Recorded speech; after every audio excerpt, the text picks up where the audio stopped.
2 cars cost money too. Even if they're paid for, they need gas. Trent Donati, they of course have sponsors, etc. But for a channel their size, they wouldn't get paid enough in sponsorships to pay for the lifestyle, for the house renovations, to build, etc., to upkeep of their living. Even if you, on top of that, put the AdSense revenue, they wouldn't have enough money to pay for it. So, is it family money they're using? Is it some kind of inheritance from Trent's family or Alice's family?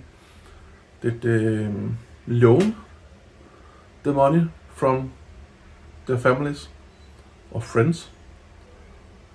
Or did they go into a bank and just take a massive loan?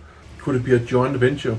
Could it be a business venture where there are money people behind the scene investing into the channel and then hope for some profit in the end when Trent's garage and everything is going to give a profit? And that's a possibility.